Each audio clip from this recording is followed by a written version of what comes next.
Ag Outlook 2025, your yearly outlook on grains and livestock from the Mid-America Ag Network. Brought to you in part by CanEquip, your local Case IH and New Holland dealers across Kansas. The Hydraulics Shop, hydraulics big or small, we service them all. Double T Livestock, we don't want everyone's cattle, just yours. Give Troy a call at 620-491-3312 to help with the selling of your cattle. Sandlin Auto Salvage, give us a call and we'll buy that old car or get you parts to repair it. Now let's go to your farm broadcaster from the Mid-America Ag Network, Sam Speck.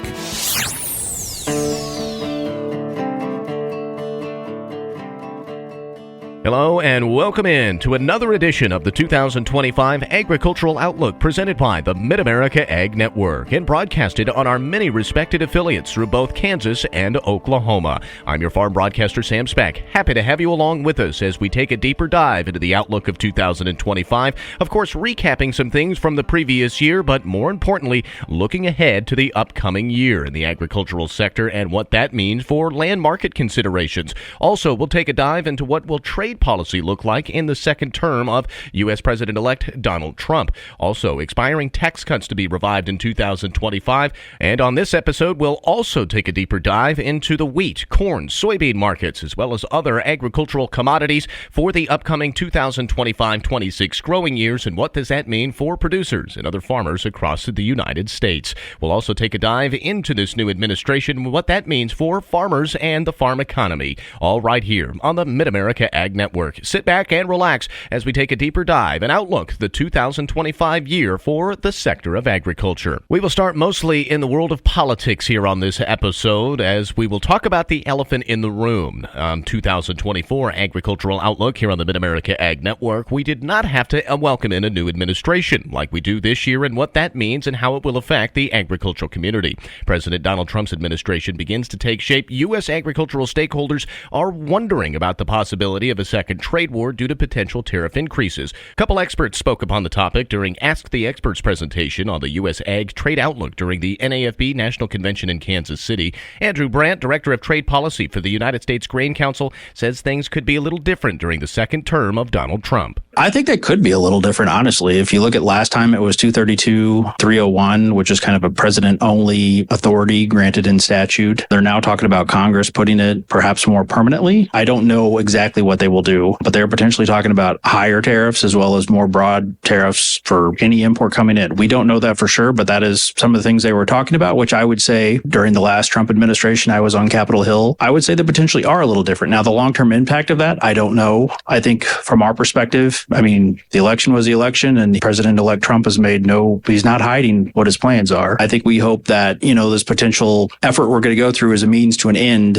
and we don't end up with permanent tariffs, permanent retaliation. We hope that it is kind of a way of getting leverage to rebalance things that need to be rebalanced. Also listening in with Kim Atkins, Director of Strategic Partnerships for the United States Soybean Export Council. She says it's hard to know exactly what to expect. For U.S. soy, certainly we are supporters of free and fair and open trade. As I mentioned, 60% of U.S. soy is exported. More than half of our U.S. soy exports go to China. So we are particularly interested in working with the administration to make sure that access to the China market remains open. And I think phase one was particularly successful for U.S. soy, and we look forward to continuing to move in that path. Again, that's U.S. Soybean Export Council's Kim Atkins. We also heard from Director of Trade Policy for the U.S. Grains Council, Andrew Brandt.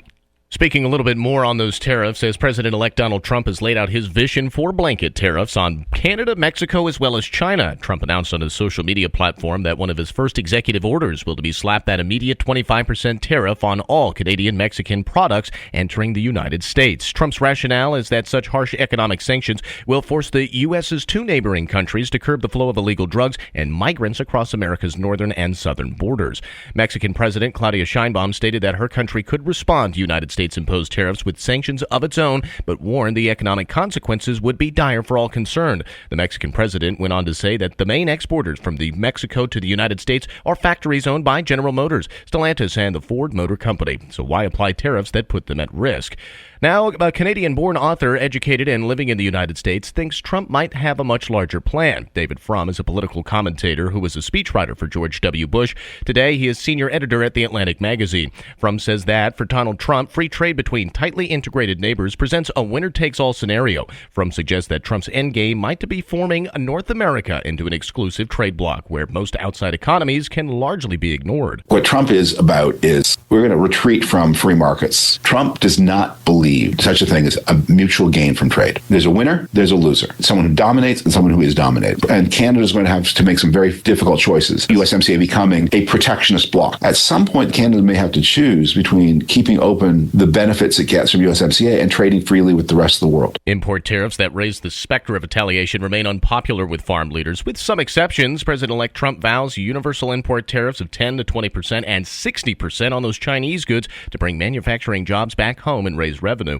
However, farm leaders remember the steep retaliatory tariffs they faced on exports during the first term of import tariffs. Troy Bradenkamp is the Senior Vice President of Government and Public Affairs at the Renewable Fuels Association, had this comment. We are just looking for fair trade across the board. We're not necessarily fans of a tariff approach to that. President of the American Farm Bureau, Zippy Duvall, also spoke upon the tariffs. When tariffs are put on other countries, a lot of times agriculture community carries the blunt of the retaliation of what comes with those tariffs. But RFA's Bradenkamp says sometimes tariffs are justified, like with Brazil's 18% tariff on United States ethanol. And we would certainly expect President Trump and his administration to realize that that is an unfair playing field and take the appropriate response, which could be pretty significant tariffs on any Brazilian products coming into the U.S. In the meantime, Bradenkamp argues China should not get a United States tax break for its used cooking oil exports into America to make sustainable aviation fuel. We would fully expect the Trump administration to take a look at that and to take action to maybe pull a lot of that back or to curtail a significant portion of that used cooking oil that is currently coming into the U.S. The previous administration missed their deadline to issue a so-called 45Z tax rules governing SAF feedstock tax breaks. It will now likely be up to the Trump administration to do so. Unfortunately, we have to stay on the tariff topic, especially when it comes to grains and oilseeds, or really just in general all of this side of agriculture, as the fertilizers farmers use to feed their growing crops are already subject to the import tax we call a tariff. The previous administration of the Trump Times imposed a 25% duty on fertilizers imported from China. It remains in place, and the Biden administration imposed a 20% tariff on phosphate imported from Russia and Morocco.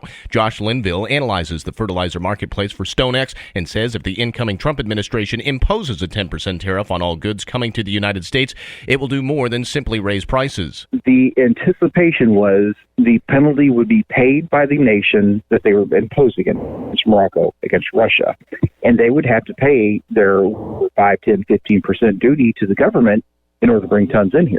What that doesn't look at is that because it is a commodity, that country has the ability to go elsewhere. And they have been very successful because of how tight global phosphate markets have been on an inventory perspective. They can go somewhere else. Linville uses fertilizer sources from Russia as an example. Oh, okay, U.S., you want to put duties on me? You want to put tariffs on me? I'll go sell it to India. I'll go sell it to Brazil. I'll sell it to Central America. I will sell it to everybody else in the world except for you.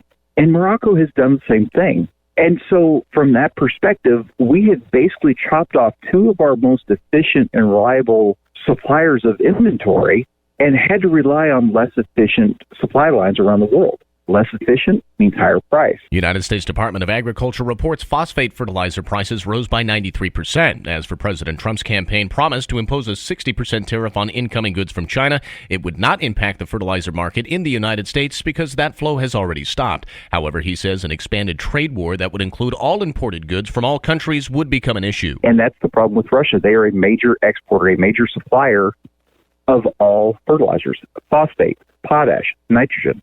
So if the Trump administration gets into a little tit-for-tat type thing with Russia, and we start to include that, now not only is it phosphate that's cut off from coming here, they'll probably start doing the same thing with potash and nitrogen.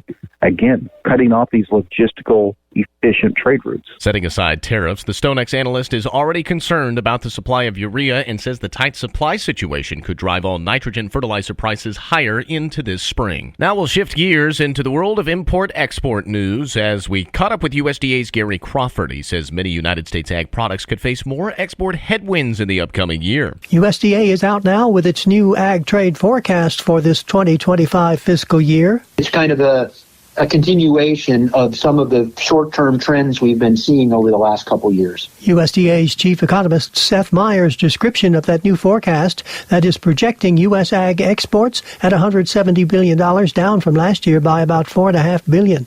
Seth Meyer says, of course, he's not happy about the forecast, but he's not surprised by it either. U.S. export value has been falling since 2022, but of course, part of that is because commodity prices were peaking out in 22, right? So again, here, exports falling in this situation isn't necessarily a surprise, perhaps, as commodity prices continue to moderate. Meanwhile, U.S. ag product imports are projected up by over $9 billion for a trade deficit $45.5 billion.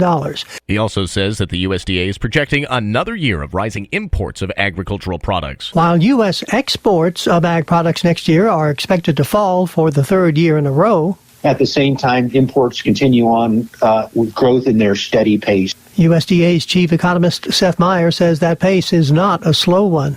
From 23 to 24, we saw more than a $10 billion year-over-year increase. This year, we're looking at something in the range of $8 billion year-over-year increase, which would take imports next year to $215.5 billion. As to the nature of those imports, you've got a couple things which maybe are very price sensitive, market disruption sensitive, which is coffee. Was a big contributor to the import value increase. But alternatively, part of it was also horticulture, which has been just growing consistently over the long run as we think about imports of fresh fruits and vegetables from overseas. Meyer says most of those imports are not produced in the U.S. seasonally or not produced at all. Again, that was USDA's Gary Crawford and Seth Meyer. Now, something else that's on the rise is the cost of farm labor. Yet another rising supply cost for farmers and ranchers, particularly for farm workers hired through the H-2A visa program.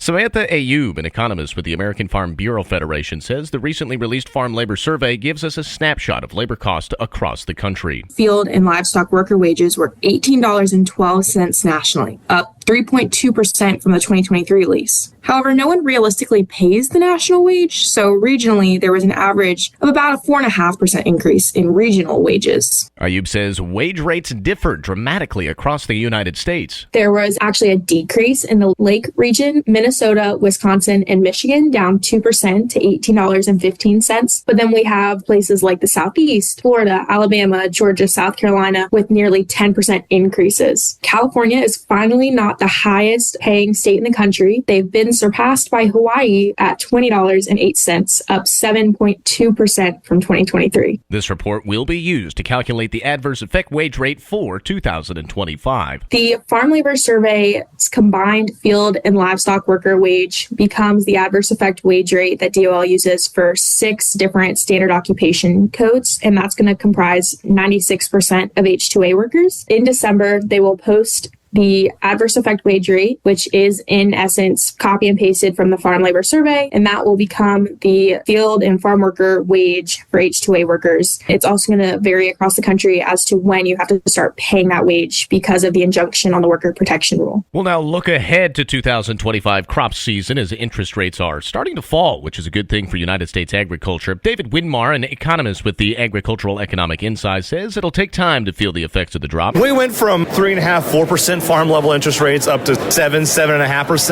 and now we're coming down from 7.5% to maybe 6.5%. We'll start to see some improvement, but we went up a lot and we've came down a little bit. The implications of interest rates will range from borrowing costs all the way to asset valuations, and so it's going to take time to work this way through this system. But yes, time is going to be important. A little bit of relief for 2025, but long term will be important to watch. Looking ahead to 2025, are there any reasons to think about economic conditions improving? Commodity prices, corn, soybeans, if you look at the Board of Trade, there's a little bit of an improvement. That could be helpful. Some inputs have come down a little bit, so there's going to be a little bit of budget improvement. And of course, optimism. We always turn the page and we're optimistic about the next year's crop. So I think that's going to be important to keep an eye on. But producers are going to have to ultimately do a lot of review of their financials over the winter, make solid plans in their budgets. But I think they're also going to need to really say, how am I going to cut some of those fixed overhead costs that I have in my operation. Is my family living in shape? Is all my machinery costs in shape? Are my debt payments in shape? There's time here, time to make some positions and course adjustments. Again, that's Dave Widmar of Agricultural Economic Insights. All right, let's get to the wheat market now, as the initial condition of the U.S. winter wheat crop was not great back in late October. It has, however, improved throughout the last couple of months, with the last reading of the year at 55% of the winter wheat crop in good to excellent condition compared to 50% last year. For 2025-26, there is expected to be little change in total U.S. wheat area. However, assuming yields fall back towards a 5-year average, the domestic crop would fall by around 10% year over year. Coupled with little change in both domestic and export demand would mean that the U.S. ending stocks edge lower in 2025 and 6. Following the poor EU crop this season, expectations of a recovery are expected for next year.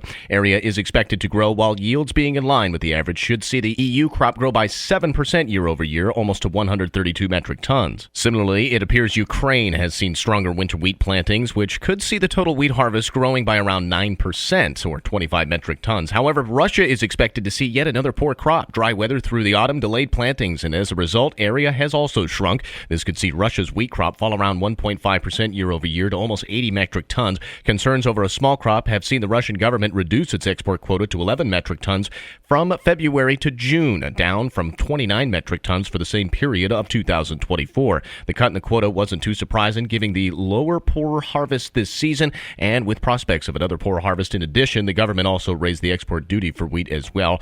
Our yearly forecast for the 2025-26 season see a further decline in ending stocks, but then potentially falling to their lowest level in over a decade. As a result, we expect CBOT wheat prices to trend higher through 25, and currently forecast prices average $6 a bushel over the year. However, similar to other grains, trade tensions are a downside risk. Sam Spack with your agricultural outlook here through the Mid-America Ag Network. We'll take a quick step aside. When we come back, we'll further dive through the soybean, corn markets, and other grain commodities for the upcoming 2025 year. Warm up with preseason savings on New Holland utility tractors from Can-Equip. Get 0% deals or cashback offers on PowerStart T5 Workmaster Utility and T6 models. These powerful, comfortable tractors deliver from 40 to 126 PTO horsepower. Warm up with preseason savings now at Can-Equip in Harrington, Wamego, and Topeka. Offers end March 31st. Commercial use only. Customer participation subject to credit qualification and CNH Industrial Capital America LLC approval. Standard terms, conditions, and other restrictions apply. Down payment may be required. Hydraulics are a big component, from tractors to excavators, from construction to farming. Call the name that you should know, the Hydraulic Shop. With over 16 years of experience, Charity and the team can get your hydraulics fixed and have your equipment back up and running with minimal downtime. For all your hydraulic needs, whether it's big or small, we service them all. Call Charity and the team at 316-358-7335. That's 316-358-7335 for the Hydraulic Shop. Sandlian Auto Salvage. Don't let that rusting metal in your yard just sit there. Get cash today by taking it to Sandlian Iron and Metal. Locally owned and offering free pickup, Sandlian Iron and Metal will take that old car or truck off your hands. No matter big or small, we take it all. Plus, if you need parts for an old vehicle, check out our inventory list and find the right part at the right price. Sandlian Iron and Metal, 3059 North Hoover Street, and make sure to find us online at SandlianAutosalvage.com. You're ready for any task, and you expect the same from your tractor. No matter the job, there's a Case IH Farmall tractor ready to work as hard as you do. With easy operation, an exceptional operating environment, and more standard features that enhance productivity, Farmall tractors deliver the power and flexibility to knock out chores and keep going. Stop by Can-Equip in Solomon and find a Farmall to meet the demands of your operation.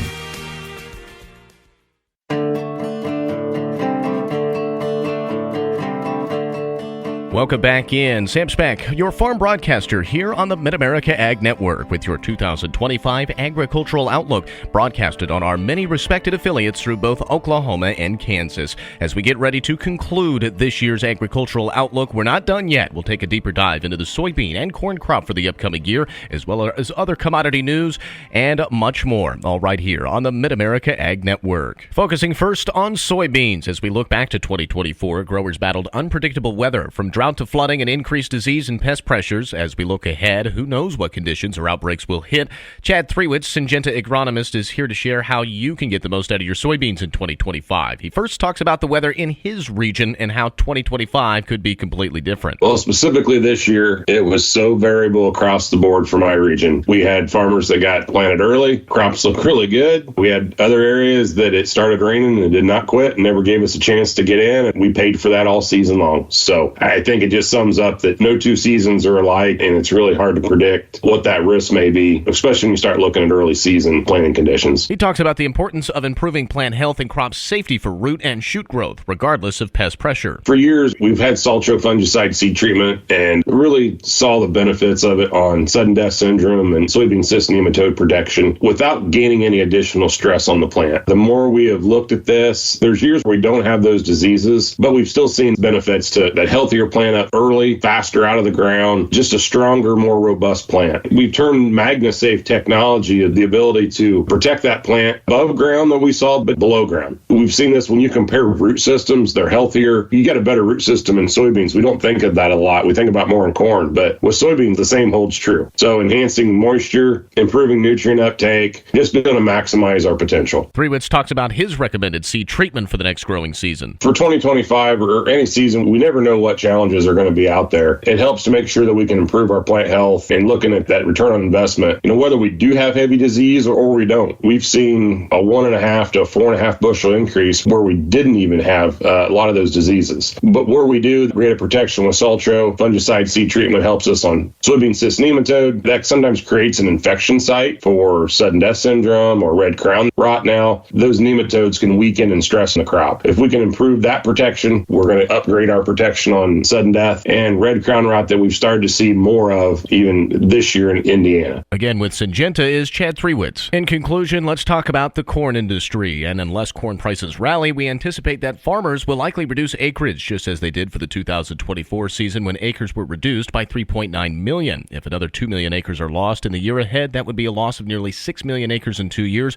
The projected global supply for 2024 is expected to be consumed, implying a slight loss in world ending stocks, which have remained mostly unchanged over the last 4 years. December 2025 corn futures trading near 440 is bringing value to end users both domestically and worldwide. At the same time, it's not bringing value to producers who cost of production higher than the market is currently offering. In a sense, it is like flashing neon light telling end users to buy. Realistically, will corn prices decline enough over the next year to justify buyers' risk of doing nothing now? Probably not. Buyers of corn should be alert to lock in longer teas if producers or elevators are not interested in writing contracts that far out. Use December 2025 future contracts. Now is the time to plan and execute. Many will ask, what if prices go lower? The best answer might be buy more. Corn prices relative to recent history and the cost of production are considered a value. We'll define value as the ability to buy corn at or below what it is cost to produce. Corn producers should remain patient. There are 2 growing seasons in front of the December 2025 contract. The southern and northern hemispheres year-to-date exports have been strong. Currently, the December 2025 prices are likely to work out for all demand segments,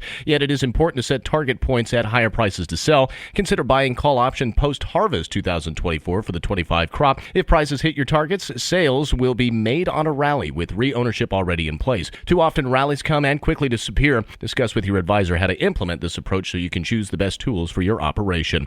Well, folks, that is your 2025 Agricultural Outlook presented by the Mid-America Ag Network and broadcasted on our many respected affiliates throughout both Oklahoma and Kansas. We thank you for joining us here on these programs, whether we spoke about livestock, land values, when to buy the land, any of the grain commodity markets, and so much more. We do appreciate you tuning in, and we hope this was useful for your upcoming year. We also wish luck to all the farmers and ranchers and all involved in agriculture across the United States for a prosperous and successful 2025. I'm Sam Speck saying so long and good luck. Ag Outlook 2025 has been brought to you in part by CanEquip, your local Case IH and New Holland dealers across Kansas. The Hydraulics Shop, hydraulics big or small, we service them all. Double T Livestock, we don't want everyone's cattle, just yours. Give Troy a call at 620-491-3312 to help with the selling of your cattle. Sandlin Auto Salvage, give us a call and we'll buy that old car or get you parts to repair it.